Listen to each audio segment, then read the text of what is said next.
Seja muito bem-vindo mais uma vez ao nosso programa Minha Fé, um programa onde a gente aprende, a gente desmistifica religiões, desmistifica dogmas, a gente trata com respeito todas as formas de encarar a fé. E desta vez nós estamos ao lado de um bispo da Igreja Anglicana.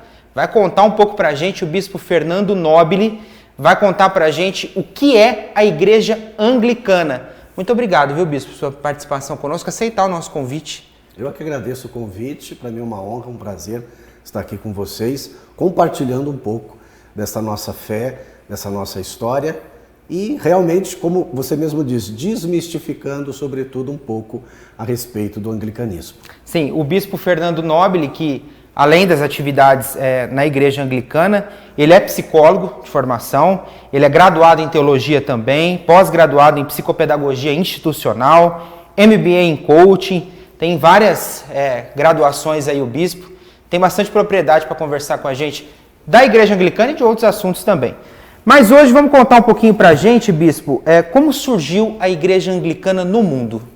Muito bem, a Igreja Anglicana no mundo, do contrário do que muita gente pensa, que muitos atribuem a Henrique VIII ser o fundador da Igreja Anglicana, nós dizemos que ele não poderia fundar algo que já existia, né? O cristianismo nas Ilhas Britânicas, ou na região da Anglia, como nós falamos, acredita-se que ele está lá desde a época que os apóstolos e os discípulos dos apóstolos começaram a anunciar. Alguns atribuem ao apóstolo Tiago ter ido evangelizar naquela região, outros atribuem a José de Arimateia, mas o que se sabe mesmo é que escravos fugidos e pessoas, por exemplo, militares, né, as grandes embarcações que iam até aquela região, já levaram o evangelho de Nosso Senhor Jesus Cristo naquela região. Por quê? Quando no ano de 600, quando Santo Agostinho chega com a primeira expedição para evangelizar os povos ali das Ilhas Britânicas, já existia cristianismo. O que a gente chama de a Igreja Celta, que era uma igreja muito particular, era uma igreja que tinha toda uma mística própria, eles viviam em conventos, em monastérios, tinha uma espiritualidade muito reservada. É dali que surge, sobretudo, a vida de clausura. Existe até hoje ainda a Igreja Celta, que é uma igreja herdeira dessa igreja primitiva, que o carisma deles é exatamente esse. Ter uma vida mais contemplativa, mais sozinhos, como se vivesse num mosteiro enclausurado, mas vivem nas cidades, reclusos, por exemplo, em suas casas, nos seus apartamentos. Então, a Igreja Anglicana, ela nasce exatamente lá atrás, junto com o cristianismo, e a única coisa que ela não era até mais ou menos 600 com a chegada de Santo Agostinho, ela não era uma igreja ligada à Igreja de Roma, né? A famosa Igreja Católica Romana. A partir de 600 é que o anglicanismo se une a Roma e passa a caminhar junto com Roma, e essa caminhada dura até o século XVI, que é quando eclode a Reforma Protestante, e a Igreja da Inglaterra se separa da Igreja de Roma, né, sendo agora de novo uma igreja independente. Fora lá atrás como Igreja Celta, né, um cristianismo próprio, uma vivência própria da espiritualidade cristã, e a partir da Reforma ela volta a caminhar sozinho, claro que agora trazendo toda uma carga histórica, né, toda uma herança do catolicismo romano. Certo, e é uma igreja então cristã.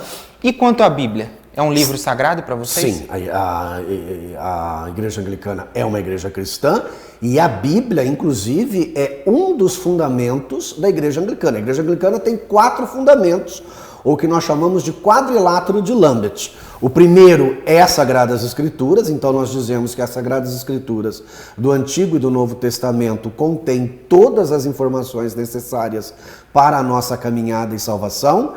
O credo apostólico e o credo niceno-constantinopolitano como sendo o resumo da fé, os sacramentos maiores da igreja sendo o batismo e a eucaristia, e o episcopado histórico, partindo do princípio que a igreja sempre foi supervisionada por bispos e o bispo é aquele que realmente congrega toda a congregação, todos os fiéis, juntamente com o clero, portanto, os sacerdotes. Pai, Filho, Espírito Santo. O que isso significa para o senhor? A Trindade, ela é muito, vamos assim dizer, ela é a base, né? Tanto que nós dizemos que se tem um dogma que a Igreja Anglicana possui, porque nós abandonamos os dogmas na grande maioria, né? Mas se tem um dogma que a gente tem, além desse quadrilátero que eu acabei de citar, é a crença de que Deus é o Pai Criador, Jesus é o Filho Redentor e o Espírito Santo é aquele que consola, aquele que guia a igreja. Portanto, a igreja não vive sem essa trindade. Tá? Uhum. E a gente pode dizer que a igreja anglicana é uma igreja protestante? O senhor já contou um pouquinho da história, né? Mas ela é uma igreja protestante? Ela é uma igreja mais puxada para o catolicismo? Como é que a gente pode entender isso? Quando Henrique VIII, por questões políticas e não teológicas, porque nós precisamos entender que Henrique VIII estava casado nesse momento com Catarina de Aragão, e Catarina de Aragão tivera 6 filhos, 5 morreram, restou uma mulher. E aí para quem que ela estava prometida? Para o príncipe da Espanha. Então nós sabemos a quem iria ficar o trono da Inglaterra. Henrique VIII não concordou com isso, pediu para o Papa da época anular o seu casamento para que ele pudesse contrair novas núpcias e assim de repente gerar um herdeiro masculino para poder herdar o trono da Inglaterra. O Papa não foi favorável, negou esse pedido para ele. E os bispos da Inglaterra já estavam, de alguma forma, insatisfeitos com a Igreja de Roma, porque não concordavam com o celibato obrigatório para os padres, os dogmas, alguns não encontravam respaldo bíblico, a não ser histórico, questão, por exemplo, da transubstanciação na Eucaristia, enfim, e outros dogmas que a Igreja tinha promulgado, a questão, sobretudo, das indulgências, que é o mesmo problema que Lutero vai, entre aspas, discutir lá na Reforma Protestante na Alemanha. Então, o Henrique VIII separa a Igreja da Inglaterra, não que ele funda, como eu disse, mas ele separa, ele dá proteção política, porque nessa época nós já temos a contra-reforma da Igreja Romana. Então todos aqueles que iam contra o sistema, né, contra a igreja vigente daquela época, muito provavelmente iria parar nos tribunais eclesiásticos. O Santo Ofício, como nós falamos, muito provavelmente seria condenado como um herege, ou seria morto na fogueira, ou qualquer outro tipo de execução. Então, como a igreja já era contra e queria a sua independência, o Henrique VIII aproveita esse momento e dá essa independência. Então, o episcopado inglês, ele acolhe o pedido de Henrique VIII, anula o seu casamento, e aí a igreja começa a caminhar. Só que aí o que acontece? Os filhos de Henrique VIII é que vão herdar o trono da Inglaterra. E aí, dependendo do monarca que entra no poder, a igreja fica, vamos assim dizer, separada de Roma, ou ela volta a se unir com Roma. Só que aí, quando nós temos a ascensão da Elizabeth I, a Elizabeth I faz uma coisa que até hoje a igreja conserva. Ela decreta o que nós chamamos de via média. Portanto, a igreja anglicana, ela é sim uma igreja católica, porém ela é uma igreja reformada. Ela se permitiu banhar-se pela reforma protestante. Então nós costumamos brincar assim, a igreja anglicana é a mais católica das protestantes e é a mais protestante dentro das católicas.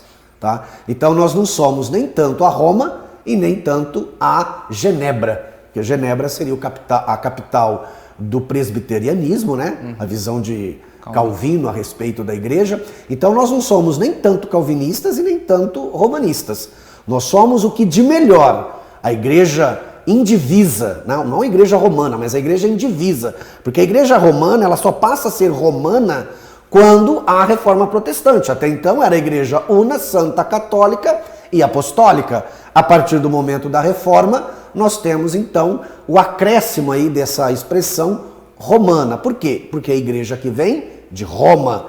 Então a igreja anglicana é uma igreja protestante, mas ao mesmo tempo é a igreja católica, mas da Inglaterra e não de Roma. Assim como a igreja ortodoxa é a igreja católica, mas do Oriente e não do Ocidente. Tá, dentro do protestantismo, né, depois de tudo isso que o senhor já nos contextualizou, existem igrejas que a gente fala assim, essa igreja é luterana, essa igreja é calvinista, né? Como o senhor até citou, a presbiteriana, né? Como que a gente pode colocar a igreja anglicana nesse contexto? Se assemelha mais ao Lutero, mais ao calvinismo, a nenhum dos dois, fica no meio ali? Olha, de Lutero, eu não diria assim que nós nos aproximamos de Lutero. Talvez de Calvino, o sacramento eucarístico, né? A Eucaristia. Talvez a nossa visão seja mais calvinista mesmo. Por quê? Porque Calvino defendia a presença real de Cristo no sacramento. Então os elementos do pão e do vinho, quando consagrados, para nós não existe nem o mistério da transubstanciação e nem o mistério da consubstanciação. Consubstanciação está ligada a Lutero. Os luteranos acreditam que o sacramento está condicionado ao pão e o vinho. Os romanos, transubstanciação, né? Então, ou seja, o pão vira corpo e o vinho vira sangue. E nós anglicanos nos aproximamos mais de Calvino no sentido da Eucaristia, que é a questão da presença real. Se há mudança de matéria ou não, pelos olhos humanos não dá para provar. Pelo texto bíblico, isto é meu corpo, isto é meu sangue, eu não sei se Jesus disse isso literalmente ou se foi uma metáfora. Então, ou seja, aos olhos da fé, quando eu comungo do corpo e do sangue, ou seja, do pão e do vinho, é como se eu estivesse ingerindo Jesus verdadeiramente presente no sacramento. Sim, e em relação às crenças, na visão do senhor, o que mais se aproxima assim, a igreja anglicana das crenças das pessoas que se dizem católicas, né?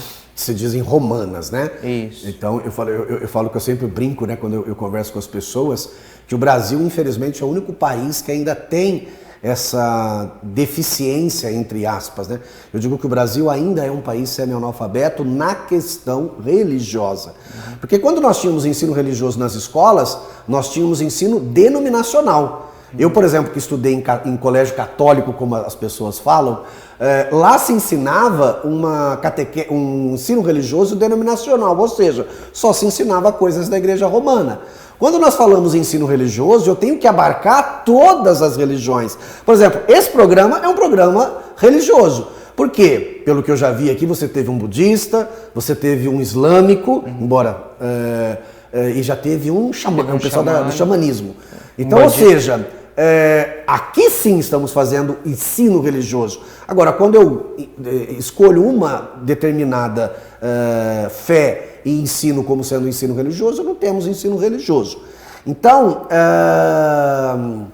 a igreja anglicana, quando nós falamos que ela tem essas particularidades, então, por exemplo, do catolicismo romano, o que nós poderíamos dizer que nós temos uma semelhança? A missa, tá? Que hoje no anglicanismo, dependendo da linha que nós estivermos falando de anglicanismo, nós vamos chamar de culto eucarístico ou celebração eucarística. A palavra missa não está errada, mas não é muito usual no universo anglicano, tá? Sobretudo dentro do universo evangelical da igreja anglicana. Então eles sim vão falar mais em culto. Mas se eu quiser chamar de missa, não está errado em momento algum. Então a questão da missa, que lembra muito, para quem é católico romano, a missa romana, tá? Eu não diria igual, porque o nosso rito mudou um pouquinho. Então tem algumas palavras, tem algumas expressões que são típicas nossas. Então, por isso que eu vou falar que se assemelha muito. Não vou dizer que é parecido ou igual, porque aí realmente seria um erro, sobretudo teológico. A questão do sacerdócio, né? Então, por exemplo, a igreja anglicana, por ela ser uma igreja litúrgica sacramental, ela conserva ainda o tríplice grau da ordem. Os diáconos, os presbíteros, que normalmente a gente chama de padre, e os bispos. Então, o tríplice grau da ordem ele continua existindo, com as vestes, inclusive, muito parecidas, né? Então, por exemplo, tanto esse colarinho clerical que eu uso é um colarinho que também não é só usado por nós anglicanos e romanos, mas, por exemplo, os presbiterianos usam, muitos batistas usam, muitos luteranos usam. Agora, as vestes, túnica, que é aquela veste branca, ou a estola, que é aquela faixa colorida, né? Que uma hora é verde, outra hora é vermelha, outra hora é branca. Os diáconos usam na transversal e nós, presbíteros e bispos, usamos na vertical. Tá? Então isso se assemelha muito. Então os 7 sacramentos, né? estão conservados, então se assemelha muito. O devocional aos santos é um devocional que ele existe, então eu falo que a grande diferença hoje para quem é romano e para quem é anglicano talvez é ver o sacerdote, o bispo ou o padre casado, porque normalmente a gente vê o padre romano solteiro, né? O bispo romano solteiro. Na igreja anglicana, o padre ou o bispo, eles podem ser casados. Na verdade, a grande maioria o é. É raro a gente encontrar um padre ou um bispo anglicano que seja solteiro, celibatário. A grande maioria tem família, tem a sua vida particular, então, e vive das suas profissões normalmente.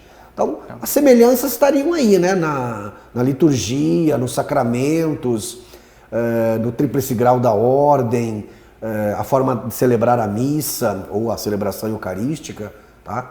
Então, essa seria a semelhança que fatalmente nós encontraríamos nas duas igrejas. Certo. A questão da nomenclatura, né? O senhor citou padre, o senhor mesmo é um bispo, né? Existe a figura do pastor, uma pessoa que frequenta e ingressa no ministério. Como é que funciona essa escalada dela na fé? Tá. Então vamos lá. Para você que vai visitar uma igreja anglicana pela primeira vez, você tem que tomar cuidado quando você for se reportar, sobretudo, ao dirigente, né, que a gente fala o líder, aquele que é o presidente da celebração, no caso o presbítero. Na igreja anglicana existem duas correntes, na verdade são três, mas duas são as principais porque a terceira é uma derivação das duas. Você tem uma postura anglo-católica, que nós falamos, e uma postura anglo-evangelical. Então você precisa tomar cuidado. Se você estiver numa paróquia como a nossa, aqui em Ribeirão Preto, que é anglo-católica, se você vê um diácono, você pode chamar ele de diácono. Se você vê lá a figura do padre, você pode chamar ele de padre. E se você vê o bispo, é claro que você pode chamar ele de bispo. Agora, se você for numa linha evangelical, você precisa tomar cuidado, porque o diácono, tudo bem, ele vai ser diácono mesmo. O bispo vai ser bispo mesmo, mas o presbítero, que é o nome correto para esse grau da ordem, você não pode chamá-lo de padre, você tem que chamá-lo de pastor. Porque, como eles são de linha evangelical, eles não gostam do termo padre, eles gostam do termo pastor. Agora, se você não quiser errar pela primeira vez, chame de reverendo. Porque aí o diácono, o presbítero, o bispo, você chamou de reverendo, eles não vão se opor. Mas se você quiser usar essas particularidades, tem que tomar cuidado. E a formação é basicamente a mesma que uma pessoa, por exemplo, eu chego na igreja anglicana, eu quero seguir o caminho da ordem que a gente fala, o sacramento da ordem, quero me tornar um líder na comunidade, então você vai estudar, então você vai ser obrigado a fazer teologia. Bom, primeiro você vai ter que viver na comunidade um período. Uma vez que você está lá e realmente mostrou que tem interesse, que é isso mesmo que você quer, então você vai ser convidado a fazer a preparação. Então existem duas preparações. Aquela que nós chamamos de graduação, então você vai ser obrigado a fazer uma faculdade de teologia, tá? Mas você também vai ter que fazer a formação que nós chamamos de a formação específica, que é para você entender o que é o anglicanismo. Então você vai ter que estudar anglicanismo para saber o que é a igreja anglicana. Porque é muito comum muitas pessoas virem de fora, de outras igrejas, e sobretudo da igreja de Roma. E como a aparência da igreja, a estética da igreja é muito similar à igreja de Roma, então o que as pessoas fazem? Eu vou me tornar anglicano porque é o que eu já conheço, né? É como se fosse a igreja católica romana, não é como se fosse. A igreja anglicana tem uma outra forma de pensar, a teologia muitas vezes difere e muito. Nós somos uma igreja, por exemplo, mas muito à frente de muitas outras denominações cristãs. Nós somos uma igreja inclusiva, uma igreja que está aberta a todos, ela não é restrita. Por exemplo, é a única igreja que eu conheço que a comunhão é aberta. Então, por exemplo, digamos que um irmão, budista vai à nossa celebração, à missa. Bom, ele é budista, ele nunca fez, por exemplo, catequese, primeira comunhão, né? Mas se na hora da comunhão ele quiser receber Jesus Cristo presente no mistério eucarístico, porque ele acredita nessa divindade, eu não posso negar. A igreja não me permite negar a comunhão para ele. Então, não importa se você é da igreja, né, é membro efetivo da igreja, ou se você não é. As outras igrejas, eu já visitei muitas, em dia, por exemplo, de Santa Ceia, como eles falam, na hora da comunhão eu tenho que me sentar. Mesmo eu sendo um líder de uma igreja, eu não posso, porque eu não professo aquela fé. Peraí, a fé maior que nós professamos é Jesus Cristo.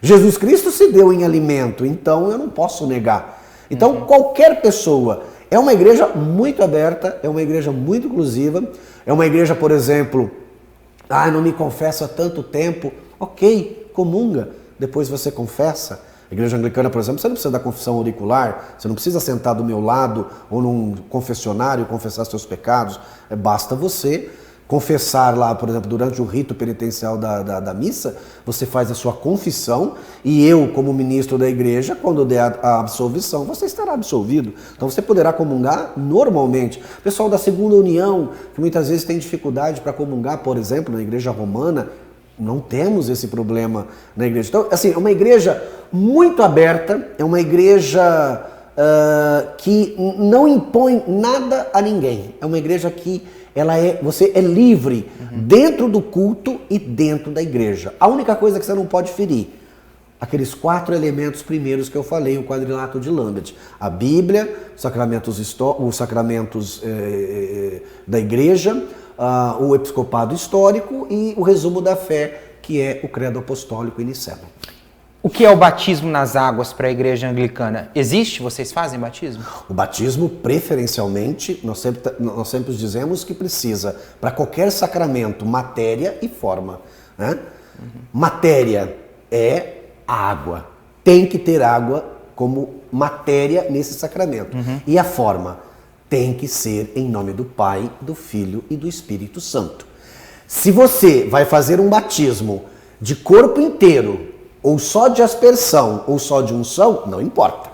Tem uma brincadeira que a gente faz na igreja anglicana, que um reverendo foi discutir com um pastor evangélico, um pastor reformado, se vale ou não vale só jogar a água na fronte da criança. Ele dizia que não vale. E aí o reverendo pergunta por quê? Não, porque tem que molhar até a cabeça. Então se molhar até a cintura não vale. Ele dizia, não. Se for até o tronco, não vale. Também não. Se for até o queixo, também não. E se for na cabeça? Se for na cabeça, vale. E onde é que nós jogamos a água quando nós batizamos uma criança, por exemplo? Exatamente na cabeça. Claro que isso é uma brincadeira, mas o batismo para nós, sendo com água, tá?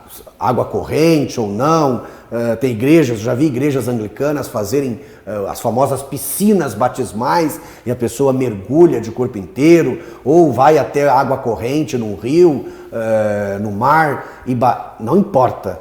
Sendo na água e sendo na Trindade, ou seja, como Cristo pediu, batizando-os em nome do Pai, do Filho e do Espírito Santo, esse batismo é perfeitamente válido.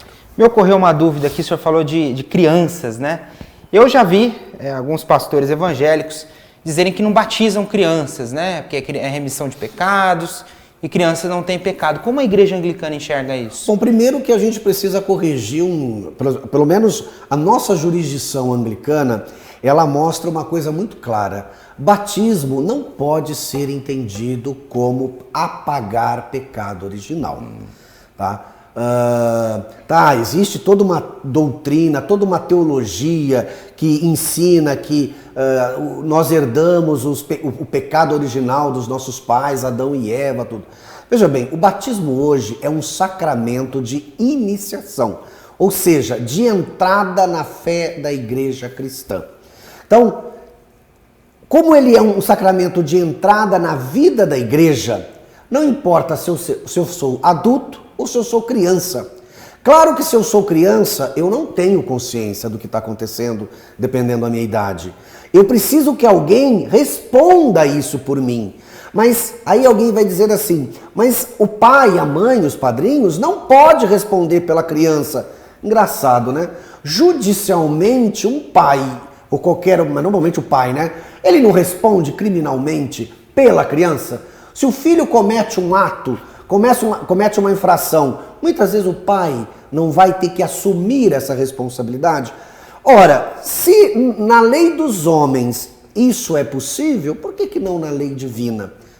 Então o batismo, como nós enxergamos que ele é apenas a entrada, ele garante a salvação, mas ele não é a salvação. Tanto que se ele fosse a salvação, a partir do momento que eu sou batizado, eu jamais pecaria. Mas eu continuo pecando, eu continuo errando. Veja, nós vivemos num mundo onde o que impera? O egoísmo. Aqui é essencialmente o local do egoísmo. Aqui impera o pecado. Aqui nós vivemos numa terceira dimensão e a tridimensionalidade, ela é muitas vezes distorcida pelos nossos olhos físicos. Então, ou seja, nós vamos cometer erros sim, enquanto estivermos respirando. Claro, aquelas pessoas que fazem a experiência do Evangelho tendem a ir abolindo o erro das suas vidas, mas não abole completamente. Então dizer que o pecado apaga pecados ou vai limpar a pessoa, não necessariamente na nossa crença, tá? Mas ele é a possibilidade. Então se ele é a possibilidade, eu confio sim no pai, no padrinho, para educar na fé essa criança, e quando ela crescer, ela vai decidir se ela quer continuar nessa fé que foi proposta a ela ou não. Por isso que na igreja cristã sacramental existe o 7º sacramento, que é a confirmação, ou o crisma. É a oportunidade que essa pessoa, quando criança, foi, entre aspas, batizada pelos pais, agora ela tem a opção de chegar na autoridade eclesiástica do bispo e afirmar categoricamente: eu quero continuar nesta fé. Bispo, falamos em batismo, falamos em pecados. Nas doutrinas, principalmente espiritualistas, né, existe a figura do karma e do dharma, né? A pessoa vem predestinada àquilo, alguma coisa, e ela precisa passar por aquilo. O que é predestinação? Existe predestinação? Você está perguntando a predestinação vamos pôr assim, da visão espiritualista esotérica, indiana, por exemplo, né? Porque o hinduísmo prega essa questão do Dharma e do Karma, ou você está perguntando a predestinação segundo Calvino? Vamos falar das duas? Muito bem. Segundo Calvino, existe uma predestinação, ou seja, pegando lá a carta do apóstolo Paulo,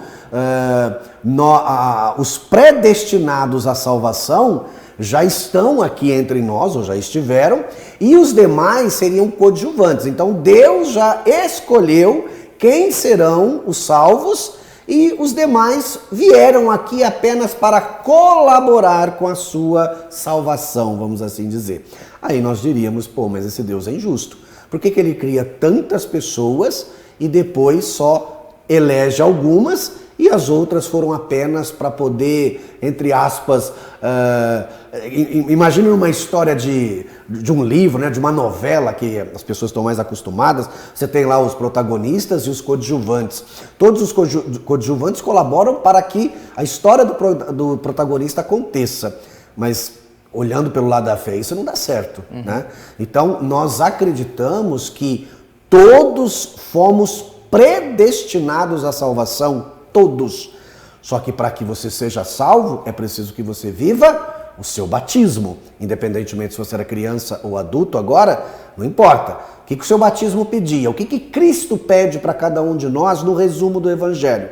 Eu sempre costumo dizer assim: se você vive o perdão, o amor e a caridade, que é o tripé da salvação, você está salvo. Se eu amo indistintamente, se eu perdoo a todos, e se eu ajudo realmente quem necessita, quem precisa, nós diríamos que essa pessoa está salva. Então, ela está predestinada. A predestinação é para todos, não é para alguns. Agora, a visão indiana, né, o hinduísmo, o esoterismo que a gente fala, ela vai dizer que todos nós estamos aqui para cumprir os nossos karmas.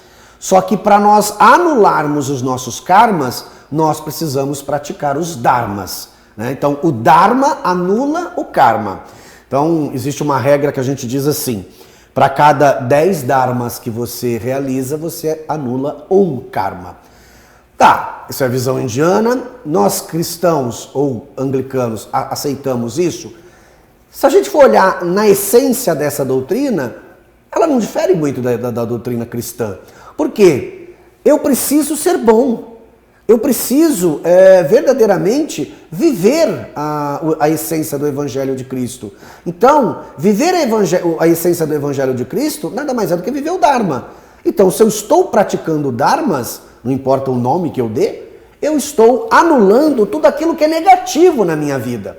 Claro que na visão esotérica, o karma, por exemplo, ele é reencarnacionista, né? Então, por exemplo, você herda essas coisas de outras vidas. Agora, eu vou ser muito sincero, eu como bispo, como um estudioso, sobretudo, de ciências esotéricas, e de tudo que eu já li e estudei, o Ocidente tem muito que aprender com o Oriente ainda. Tem muita coisa interessante na doutrina, sobretudo do hinduísmo, que é a religião mais antiga do mundo. Só que, como nós optamos preferencialmente por Jesus, optamos pelo cristianismo, tudo aquilo que está fora do cristianismo nós tendemos a ignorar, nós tendemos a condenar. Nós não podemos condenar.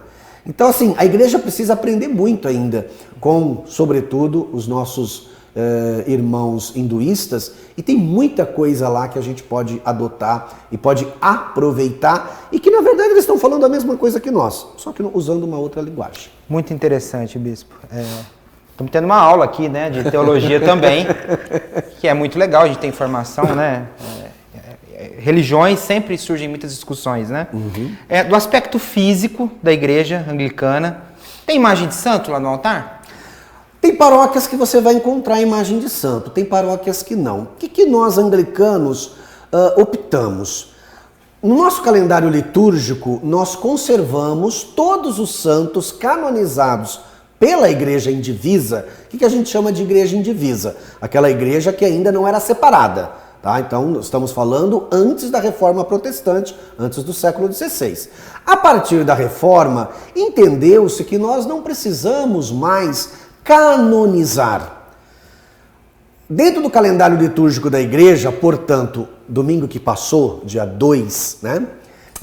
Dia 1º, que foi no domingo, nós celebramos no calendário da igreja, tanto romana quanto anglicana, a solenidade do Dia de Todos os Santos, né? Então, todos aqueles homens e mulheres que morreram em prol do Evangelho, ou vivendo o Evangelho de Cristo, que hoje com certeza estão diante de Deus, e se estão diante de Deus, são santos. Porque o próprio Cristo afirma que somente os santos verão a Deus. Ora, se eu estou diante de Deus, então, por consequência, eu sou um santo. Se eu estou diante de Deus, o que eu estou fazendo diante de Deus? O louvando, o glorificando, o bendizendo. E ao mesmo tempo, junto com Deus, intercedendo pela humanidade. Uhum. Então os santos são intercessores naturais, na nossa visão.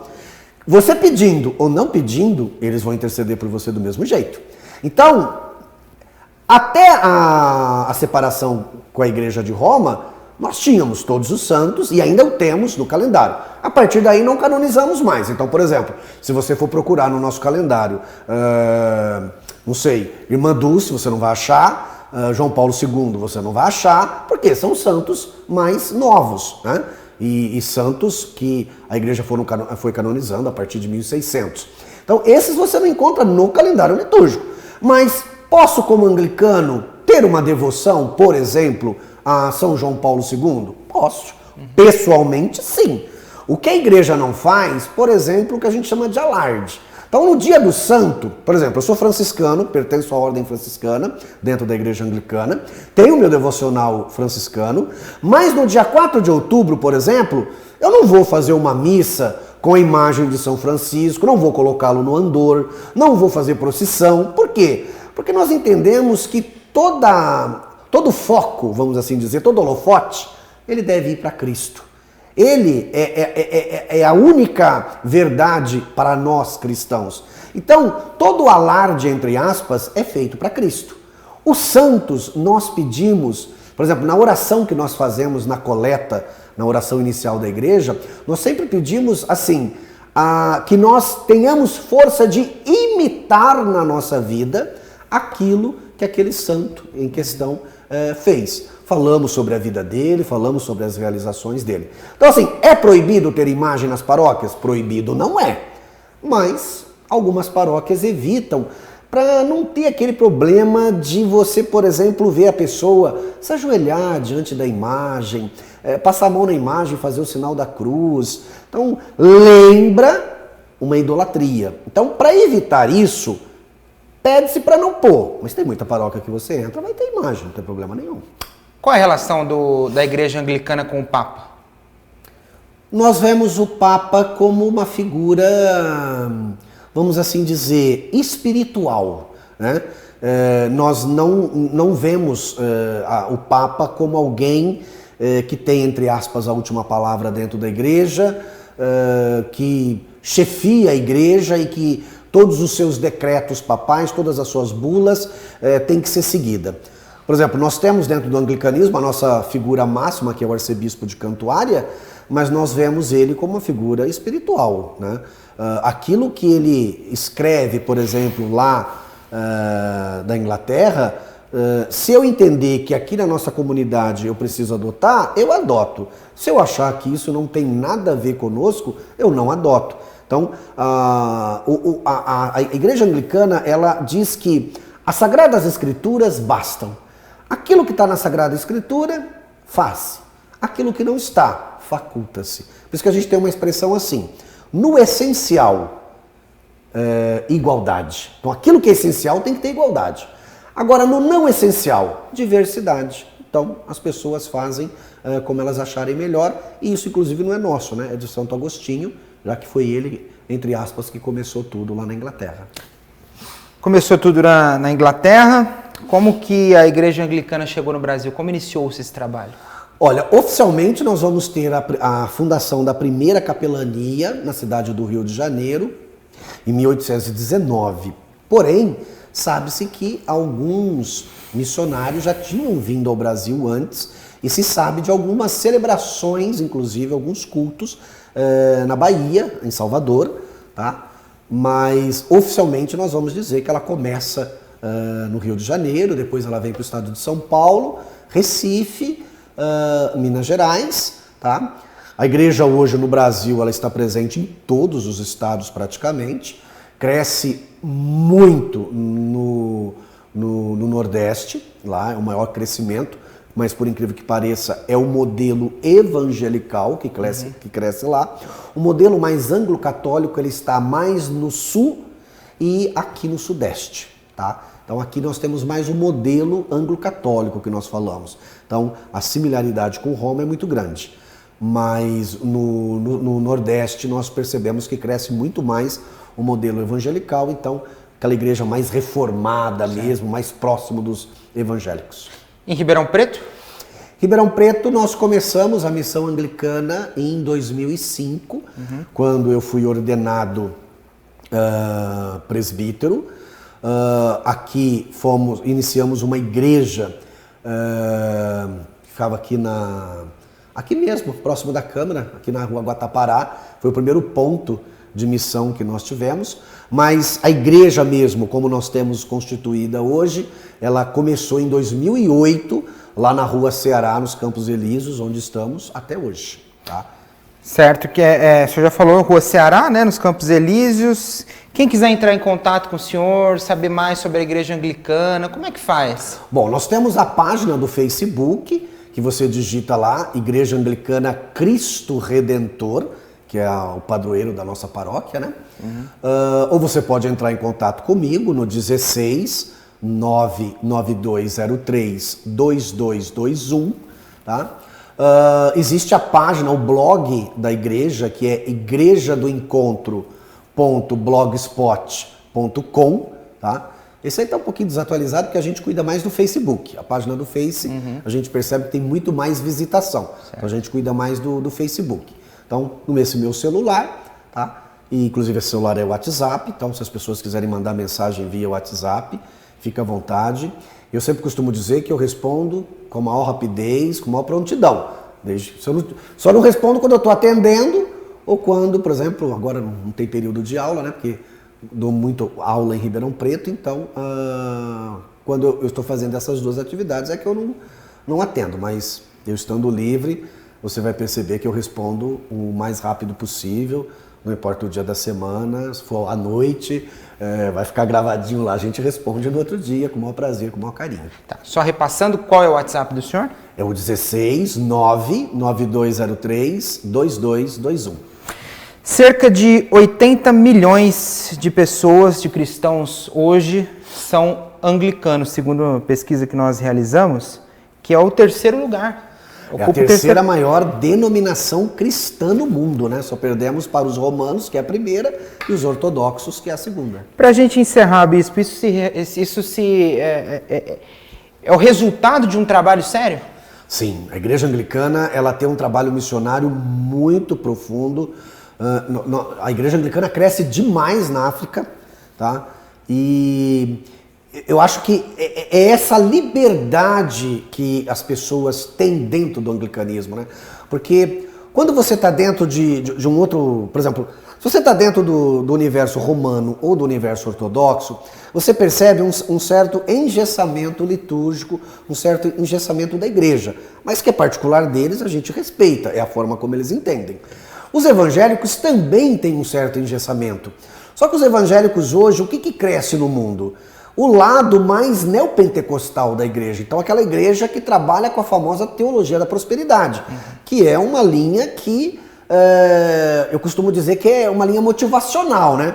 E como as pessoas hoje, sobretudo em período de pandemia, que as pessoas estão cada vez mais sofrendo internamente devido a ter que ficar preso, não ter mais aquela liberdade. Então, esse modelo da teologia da libertação é muito bem-vindo, porque ele é bastante motivacional e é aquele modelo assim, quanto mais você doa, mais você vai ganhar de Deus, né? Então você vai ser, entre aspas, rico aqui na terra, tá? E a proposta do evangelho não é essa, a proposta do evangelho é você ser milionário, mas não aqui, e sim lá no plano futuro, que é no plano paraíso, tá? Então, a igreja anglicana, ela propõe esse modelo aberto, esse modelo livre, esse modelo que tudo ao mesmo tempo é possível, mas tudo com moderação, né? Igual aquele slogan de bebida alcoólica, né? Beba com moderação. Seria mais ou menos isso que a igreja anglicana faz. Você pode fazer, você pode ser livre dentro da igreja, você vai ser ouvido dentro da igreja, mas existe uma certa moderação.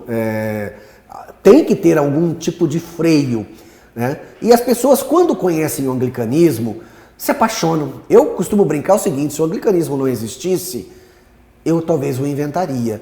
Porque eu não consigo hoje me ver dentro de uma outra igreja. Porque a liberdade que eu tenho, e não é nem porque eu sou, por exemplo, bispo hoje na igreja, mesmo quando eu era leigo dentro da igreja, você tem uma liberdade, você pode pensar da forma como você quer, você pode estudar o que você quer, você pode se aventurar dentro do que você quer. E a igreja anglicana te permite isso, né? Ok. Mais uma vez, muito obrigado, bispo Fernando. Eu que agradeço a oportunidade. Nós é que agradecemos. Eu estive ao lado do bispo Fernando Nobile, ele que é da igreja anglicana aqui de Ribeirão Preto. Durante o programa falamos, ele citou até o budismo, o bispo citou hinduísmo, igreja católica romana, igreja evangélica. A sua fé, o que mais importa é o respeito. Cada um tem a sua fé, cada um tem o seu modo de pensar, mas o que nós não podemos deixar de lado é o respeito, é a consideração pela opinião alheia, é não tentar forçar nada. O que importa é cada um se respeitar, e o que mais Cristo propagou foi o amor, né, bispo? Com certeza. É isso. Muito obrigado por sua presença. Tchau, tchau. Tchau, tchau.